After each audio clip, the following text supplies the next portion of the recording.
This presentation is being brought to you by the Tipton Auto Group, Brownsville's oldest continually operating automobile dealership.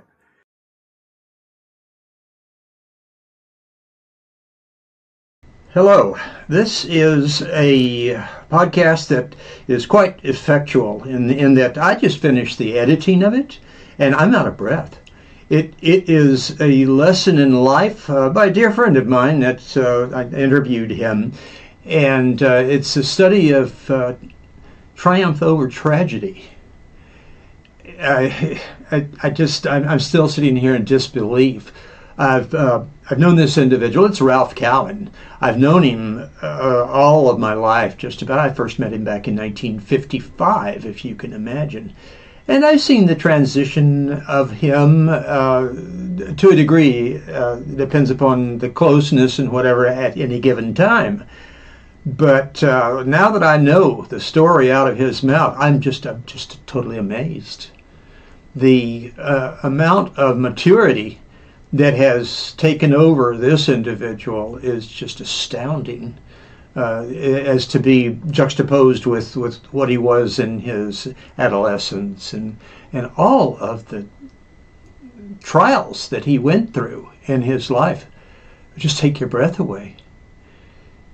No wonder, well, by that seasoning there and his exposure to the various sides of life that obviously taught him something, he emerged into the social scene here in Brownsville after a pretty extensive business career. But I mean, he was seasoned as a person who could be on a board, be the chairman of committees, which he was countlessly in that position.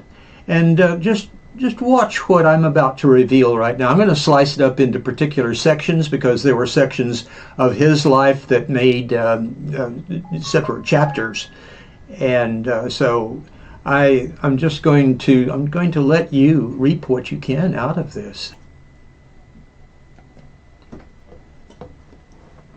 All right, here we go with chapter 1. Chapter 1 is just very, very intense. And it actually picks up in his life in the very beginning of what was going on in his family and in his entire domestic sphere. So take a look at that and we'll discuss it later. The relatives wanted to split the family up and all take kids and go. How many siblings do you have? I have 10 brothers and sisters. There's 11 of us. Well, good Lord. Well, there's 9 of us still alive. And Dean, the day before my birthday, the house caught on fire. Oh, goodness. And we had to move out of the house. And we had insurance, so they put us up at but we had been going to Mass every morning. My father had been in the hospital again. Yes. And a tragedy like that befell you. Was that the house on Aldrich or the house on? No, the house on Adams Street. Adams Street. Yeah, oh, I was okay. 17 years. I was going to turn 17 January the 5th. So on the January the 3rd or the 4th, I forget, one or the other. Good Lord. The house caught fire and burned the whole upstairs, and they put the water and it all came down. Good God. But we had been praying we went to Mass every morning and came home after Mass and ate oatmeal and went to school. Yes. And at night we said the rosary, asking for God to give us a miracle to fix the house and to take care of my father, because my father was just going down, down, down, down. Right. And to do something about it. We needed relief from this. But your mother must have had a constitution of beyond being a saint. She just put one foot in front of the other and just went on. Did you ever see her in despair? Well, of course.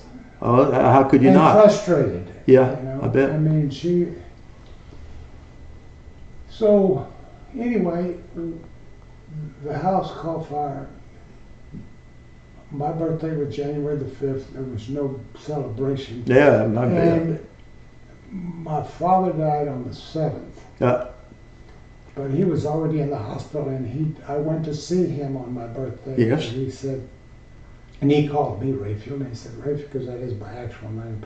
He said, Raphael, find a star in that sky, and that's your guiding star, and don't ever lose sight of it, and you'll get out of this quagmire that you're in. Oh, that's very good advice. Which star did you find? You know, there are a lot of stars up there. Yeah. I don't have a name for it. There's the Cowen star. I don't know if it's the Star of David or just the star. Yeah, right. Just a star. Oh, that's beautiful But advice. I didn't really know what it meant. Yeah, right. You know, I'm 16 years old. Yep. Very discouraged. Had been my father's keep. Yep. I had to take care of him and You're the eldest son. Clean his bed and do all this. You know, I nursed him. Yep. From then, you know, and it was tough. Yeah. And my brother and sister were home, and they woke me up, and they just smoke upstairs. There's smoke upstairs. Oh, said, goodness. Leave me alone. I haven't slept. I've been. Yeah. I haven't.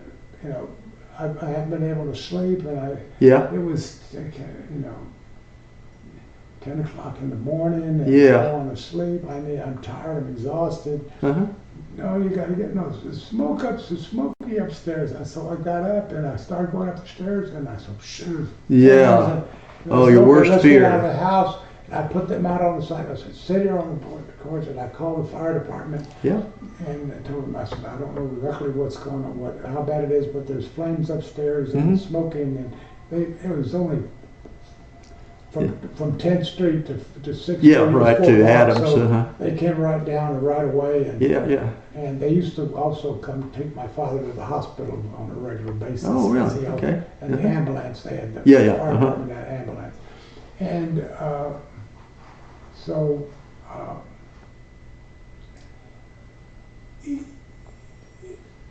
but we would go to Mass every day.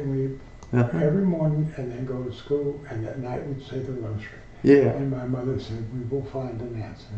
And our prayers were answered. And Papa died on the 7th. Right. And the house burned down, and the insurance company, Howard Miller and Mrs. Miller, Hazel Miller, she was a counselor with my mother. Hazel Miller, at Central Junior High. And she got talked to her husband. Her husband went and got all the lumberyard guys together and said, we've got to help them.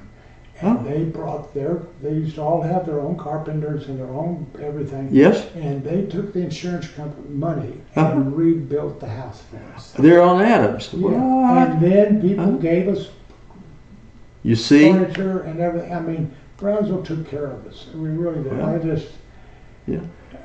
And so, you know, and the insurance company gave us some money and my mama bought clothes for us and stuff. Anyway, not a lot of clothes, but so that was a leg to stand on to get you on the next mission of your life. Well, look, we were under a lot of duress, and life was not pleasant, and so I may not have been as pleasant as I could have been. It was hard times. But it was hard times. Yeah.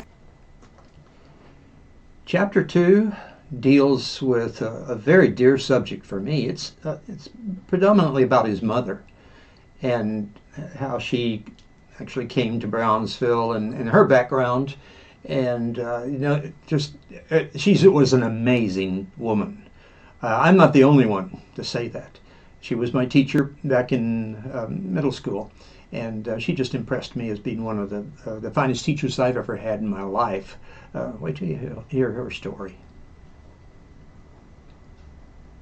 When that happened, my mother was teaching school on an emergency certificate, going to Kingsville on the weekends to get her degree. Well, you see, but my mother was very deeply religious, and one of the things that happened, she was the valedictorian of her class, and Sheldon, Missouri. That's where she came from, Sheldon, Well, Missouri. she was born in Prosperity, but moved to Sheldon. All right. She was to Missouri State Teachers College. She had just was going to start her senior year that September. Hey. And get her teacher's certificate and everything. And she went to a tent revival, got bit by Jesus. Oh, I see. And decided to be a missionary. And she quit school. Yeah. And she was raised a Methodist, so she went to Fort Worth to the Bible Institute to become a missionary. A missionary. Ordained. And so she went there, and she had a very deep faith in God, my mother. Yes. And she war broke out, and after she graduated from the Bible Institute, and of course you had to raise the funds to go become a missionary. Yeah. So she had to work somewhere because she didn't have independent wealth. She didn't have a host of family around her, or friends, other than the ones that were going to the Bible school. And they weren't going to pay for it. Well, no, they were. They had their own deal. Yeah. But she told me that Dale Carnegie was one of the Carnegie. instructors, and then Sure. they had some fabulous people that taught that whole group. Yeah. But she got a job at the Weather Bureau in Brownsville. From Missouri to here. No, from Fort Worth. Oh, Fort Worth, I see. Yeah. To Brownsville, the Weather Bureau. Yeah, and she came. It was during the war, World War II. Oh, okay, fine. And so they hired, because they all the men. Yeah, the men were that's right. At war, and so they hired her. It was Rosie the Riveter. And yeah, right. My grandmother was in Fort Worth welding P-38. So yeah. And so I love that airplane. That's great. Yeah. Anyway, she came here, and my mother was a great typist. She could type 60 words a minute flawlessly. She spelled perfectly, everything. She could do it. And so my father had a good law practice, but he needed secretarial help. So she would come in the evening when she got off, and she would do it, typing and, or take dictation and all that. Yeah. I had a very, very classic moment the last time I saw your mother. And I think it was a New Year's Eve. I was over at your house. And mind you, I hadn't seen your mother in 50 years at least. I don't know how many, 40, 50 years. And I remember we were all gathered at your house and celebrating New Year's. Yeah, I remember that. And I remember on my peripheral vision, I saw this lady in a wheelchair. And I just kind of melted into the crowd. She was in a wheelchair. Yeah. My mother being in a wheelchair. Well, but this time she was. I remember it distinctly. She had after a surgery. Oh yeah, she had her knees replaced. You see, and so I looked down at her, and then I looked on over to something else, and then all of a sudden my mind registered, and I said, "That's Mrs. Cowen." And I turned and I looked, and there was that beautiful face, and I started crying. I absolutely started crying because she was so dear to me as a teacher, and I hadn't seen her in all those years. I didn't even know if she was alive, and there she was, incarnate. And so I really treasured that moment. Yeah. She lived to be 94. 94. Wow. 93. 93. Wonderful. Yes. If there's anybody that deserves sainthood for Brownsville, it is your mother. She taught me in the 8th or 9th grade, whatever, and she was tireless. And to see what she had done with the raising of all of the boys and the girl, there is just like everybody in Brownsville appreciates that knows the story. Chapter 3 deals with Ralph's joining the Army at that given point in his life, and how that helped him. It was a terrible period that preceded that, and it was a break that helped him, and I'm sure the discipline that he had come up face to face with was very helpful to him, and he'll be the first one to admit that. Gene, so my mother said, "You're going to join the service." I said, "That's a great idea." So I went over and said, "I want to go in the Air Force." She said, "Go in the Air Force, it's a safe place to be," or the Navy. Yeah. And so I went. The Navy guy wasn't there, so I took the Air Force test. But after this was just 2 weeks after my father died. Yeah. Thing we're still turmoil in the mind. And I couldn't think straight, and I didn't pass the entrance exam. And so Army guy said, "What are you doing?" I'm gonna take. He said, "Well, you can take the test here with me. I can help you. I can get you in the Army." I took the test, and by then I had enough sleep. I had concentrate. Life was on a much more even keel, and I was not distracted. Yeah. And I made a very high score. Well, that's good. And so the guy said, "You could go. You can do anything. You can go into medical. You can go to legal. You can do. Yeah. We can get you. If you had a high school diploma, I would get you into OCS." Oh goodness, yeah. And I said, "Well," he said, "but we can get you, your GED and do everything, and we'll work on that once you get. You'll work on that once you get." Very accommodating fellow. I went out of the Army in November, and March. No, April, May, they went to Vietnam, and so they sent me home, and they gave me some severance pay and this, that, and that. That's good. And I didn't have to go to Vietnam. I wanted to go to Vietnam. Yeah. I had survivor's guilt because most of the guys that I was with in my company got killed over there. Oh my. And Okay. the ones that did come back, Yeah, they were messed up. who they were when they went over there, and Yeah. came back and they Yep. were all screwed up. Yeah. So I was Fortunate.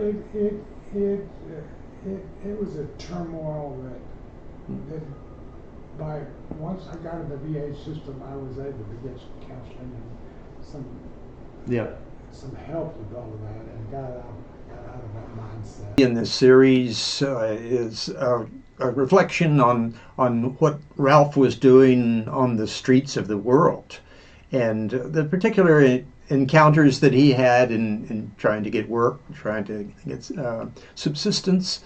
And some of it is a bit funny if you look back upon it nowadays. But these were rigid conditions that he was faced with. And undoubtedly, this is what actually led to him. Well, he's an immense character to begin with. But these incidents in this particular period were character forming for certain. See, one thing that I learned from the time I got out of the Army and I left here, there was no jobs here. Yeah. And I left here with 50 cents in my pocket. Oh, Christ. I hitchhiked to Indio, California to pick grapes because You hitchhiked to California to be a grape picker? Yeah, because, well, they told me that they give you a place to stay, they feed you, and so there were no jobs here. Yeah. And the guy came back, he had a car. He had new clothes and he had money in his pocket. I'd been playing pool and we went to play pool with him. And then so you saw that? And we went to the Fisher's Cafe and he bought us a hamburger and French fries with gravy. And oh, goodness. all that stuff. And, that's high cotton. I said, "What are you doing anyway? You selling marijuana or something?" "Oh, no. Yeah. No, I was picking grapes." And then "Oh, really? Well, how did you do it?" So you jumped on that. I left that night at 3 o'clock in the morning hitchhiking, and it took me 4 days to get to Indio, California. And when I got there, it wasn't grape season. That's why this guy was here. Oh, I was wondering. And Yeah. so I had a very, very rough time. I was sleeping in a cardboard box behind the drive-in. Oh, goodness, I bet. And worried about the rhinos that would be by the railroad tracks there that would come and stab you to steal your shoes. Yeah, right. And all kinds of stuff. And anyway, I got a job with the California Date Growers Association. Dates, date Yeah, palms. this guy, because I spoke Spanish, and this little guy had a little Mexican restaurant, and Yeah. I was asking him about, because I knew that was the type of place where the people would go and ask about jobs for. Yeah, because that's hometown there. In India, and so I asked him, I talked to him, and he gave me a cup of coffee and a piece of pan dulce every day. That was my meal. Oh goodness. Only meal. Yeah. And about 5 days later, he said, "I got you a job." That guy did that. Yeah, and he said, I said, "Really?" He said, "You be here tomorrow morning." And so I was there, and he said, "Bring everything with you because you're gonna Deal with dates. You're gonna work in the California Date Growers Association." Well, they said they said, "Well, you pick grapes and dates and the palm trees." Uh-huh. Well, those guys did with the deals. Yeah, right. Could you see yourself doing that? I did. Well, I didn't know how to do that, so I put a ladder up, and I was climbing up it, but I was scared of heights. So I was holding on one date at a time. No production, and so. Yeah. But the one thing, my maths abilities Uh-huh. saved me. Oh, so you went into bookkeeping after that? No, yeah, kind of. The guy that was the keeping track of production Yeah. was giving all the production to his primos and screwing the other people. They were getting ready. They said they were gonna go get Cesar Chavez and have one guy. Oh, yeah, right. And so Complain. I convinced everybody. And so we had a powwow with the guys. The guy asked me, he said, "Well, everybody seems to like you. You know, I said, "Well, I told him that I would like to talk to you, like us all to talk to you, that I was kind of the leader." Oh, yeah. And I said, and the guy looked me up and down. Yeah. Said, "You speak good Spanish too, don't you?" I said, "Yes, I was born in Brownsville." So, Yeah. and became the guy that got to keep track of the production. Oh. And they asked me. Yeah. The last question, and first they asked me, how to do it and how I would average it. And I told them I had to help I did all kinds of different problems for me. He said, "Man, you're good at math." Yeah. And I said, "Well, I used to help my mother average grades." Oh, yeah. And so because by hand. And so, anyway, the guy gave me the job to do that. And I did that for 3 months, and everybody was happy because I had it laid out to where everybody, as they came in, they got a ticket. Oh, A piece of paper. I came back and forth to Brownsville a couple of times. But every time I came back, I'd hitchhike back. But when I got to the town edge here, a policeman was invariable stop. What? And he'd say, "Hey, Ralph, you're back.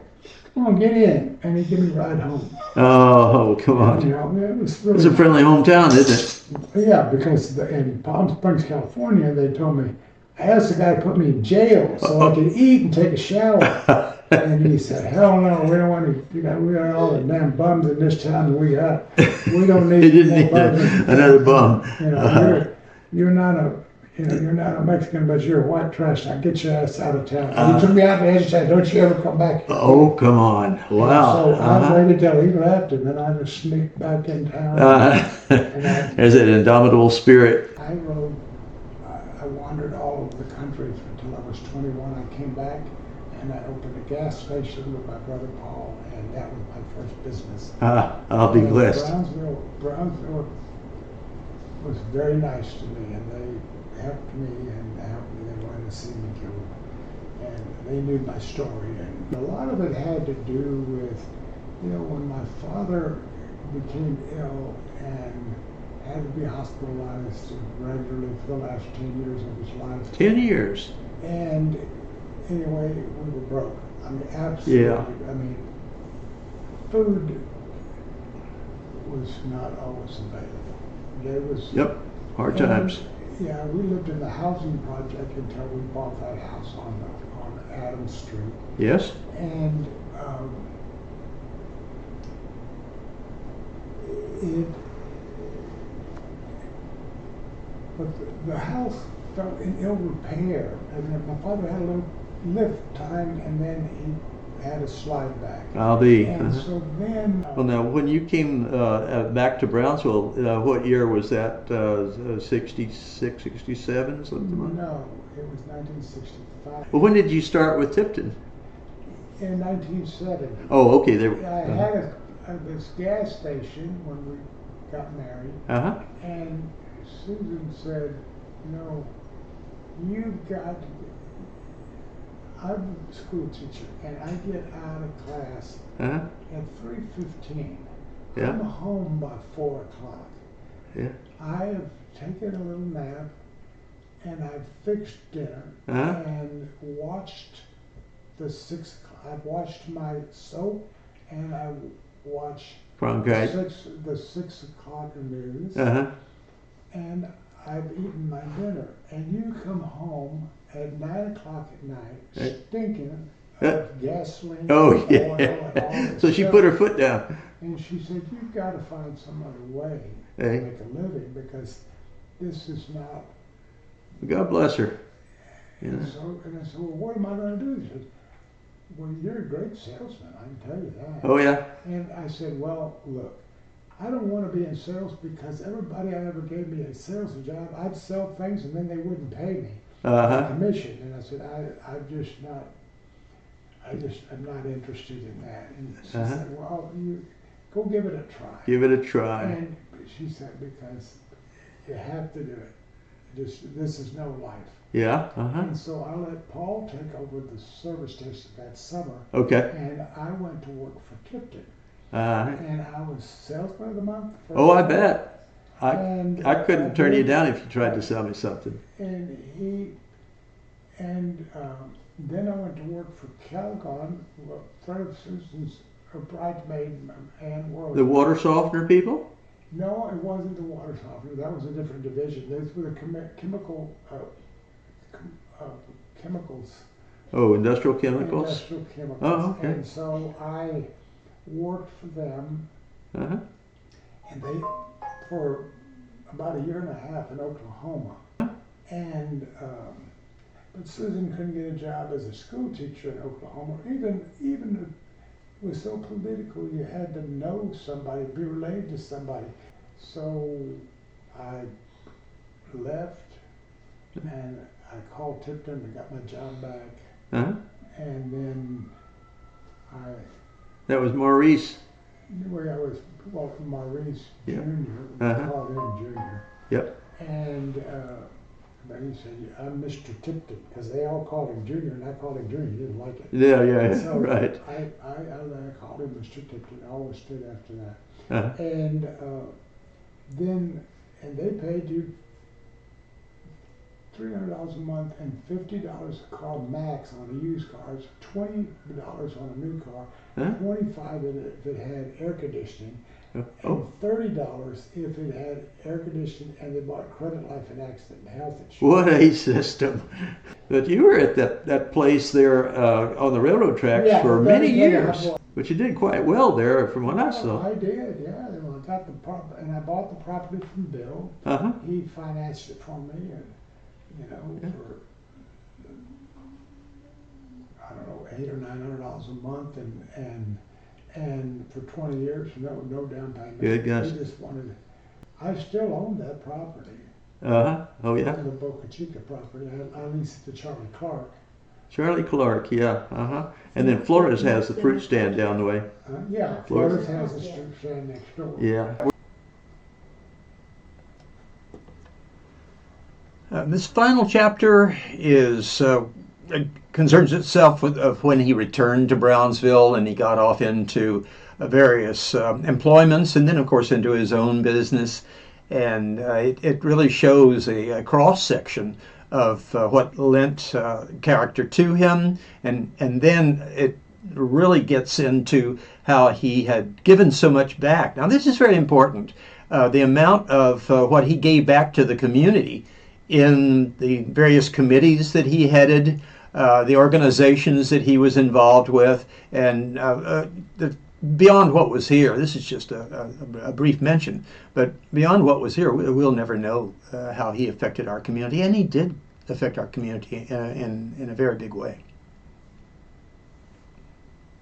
We're up to about 98, 99 in that region. You became very, very active on the social scene, and people around town actually considered you to be an ambassador of Charo Days and all the things that were going on at the time. I was, and I also was the city's ambassador of goodwill. I went to every informe and every swearing in and all the things. I went because the mayors didn't like to go to Mexico. Oh, I see. So you were their proxy. They would send me. They would pay my expenses to go. Oh, me. And so no salary, but I got to go and help. Yeah, exactly. Then there was who was the mayor that was in the car business that was there on International? Emilio Hernandez. Yeah. Yeah, he appointed me to my first deal on the Parks Board. On the Parks Board, yeah. The Parks Commission. And well, shoot, that was when Dean Porter was going up. The Dean Porter Park was transformed. No, it hadn't been transformed yet. Oh, it was earlier. The whole park system was in a big mess. Oh, it was. Yeah, they had broken bottles all over the front of the community. Yeah. In the parking lot of Dean Porter Park. Yeah. They had the bathrooms torn up. All the parks. Now I remember that. And it was a big mess. I took being on that board very seriously. And for 10 years, I was the chairman. And I went every Sunday, my wife will tell you, I would go after church, we would go eat, and then we'd drive through all the parks. Oh, really?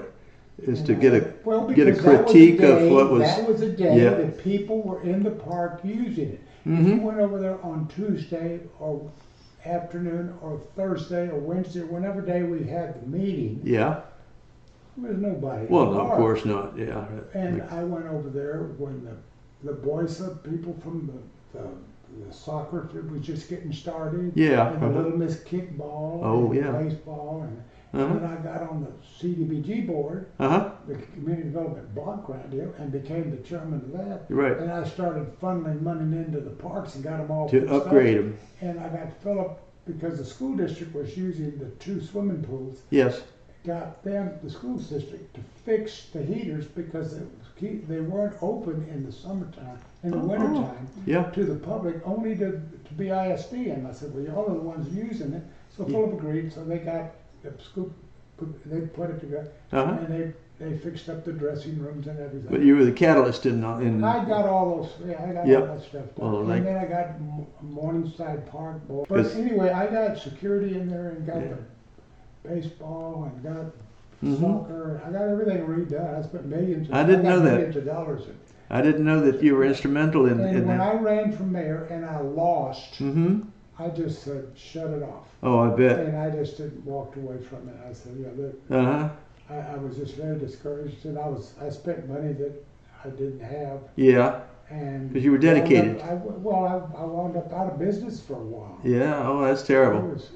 And for a volunteer job too, Right. I just wanted to be somebody that did something, Yeah. Well, you certainly did. And then the next thing that came up on your horizon was your magnificent stint as a Port of Brownsville. Well, that, my dear wife didn't want me to, after the mayor's fiasco, she didn't want me running for office again. She didn't want, and I had everybody ask me to run for county commissioner, and I had that deal ready to go. I'd done. Well, public life is hard. And I liked it, and she didn't, and she said, no, don't do that. Don't. Yep. Well, how long were you with the port? 16 years, and so I decided. Good God. Yeah. I decided to go, and the port was a place that when I got there, people wanted to fill in the channel. They were tired of the port. It was losing money. Yes. They didn't have any money. The jobs were going down. Yeah. Everything was a mess. And so I said, well, here's a place I can help. And I like the port. I like it very much. And so But Susan said, look, we're out of debt. I don't want you home. I don't want to be in. Yeah. I want to retire. I don't want to have. No, millions of I'm dollars. with you 1,000%. And so, well, I'm with her because yeah, of course. that was a choice I made. And so, but I mean, when it came down to me, there wasn't any. Yeah, no golden spoon.